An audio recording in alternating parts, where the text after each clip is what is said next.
viewers, welcome to Media Plus News. As the pandemic continues, the Eid celebrations of the Muslim community across Shillong city has been very quiet. The festival of sacrifice honors the willingness of Ibrahim to sacrifice his son Ishmael as an act of obedience to God's commandment. Media Plus was able to speak with the General Secretary of the Shillong Muslim Union, SAYEEDULLAH NONGRUM, on his views on the Eid celebrations in Shillong city during the ongoing pandemic.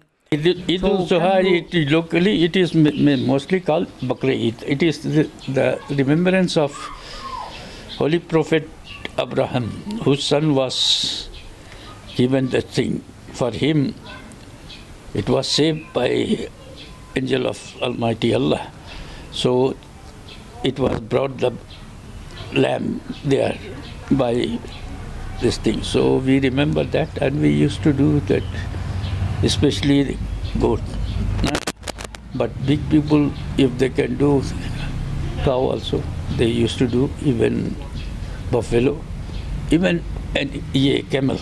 NONGRUM urged upon the government to reopen businesses in the state so that the marginalized sections of the society would again be able to earn their livelihood.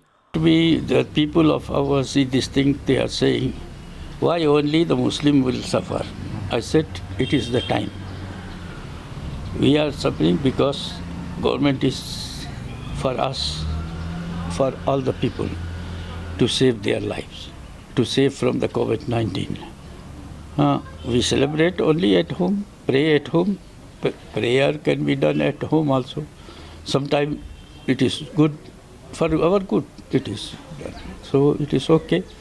They oblige it. Some of them by hiding also they have gone to mosque. But in our mosque we have, in LCD we have given,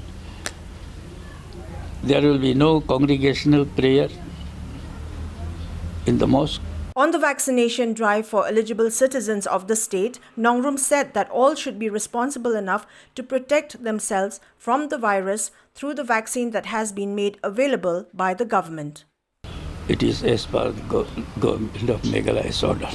We must follow. And I request each and everybody, we must follow the SOP of the government at any cost so that our life can be saved. Our people will be saved. So many people we have lost their life. Entire India is suffering. But it is my request, when there is nothing, government should not stop all the shop to this thing. And those laborers, those daily workers, you see, how many people will help? Nothing government is not giving. They are not working for months together. How they will survive? We have to think. So that's why it is my request to government also to consider so that they will survive. Request to all, we must follow the SOP. That is cover they must take this injection for COVID, first and second both, as the government given. It is my request to all community, irrespective of caste and creed and religion. We must come and help the government. It is very necessary. Everywhere in the world, they are pushing. Even the Muslim country like Pakistan, Bangladesh, they are also forcing. So we must, as a citizen of India, we must request, and it is my request to all the countrymen, come forward. Don't listen to this thing. God help them, those who help themselves. It is the commandment of God. You do for luck also, but you must do for your own consciences. That is, in Hindi it is called Takdeer ke saath tadbir bhi karo.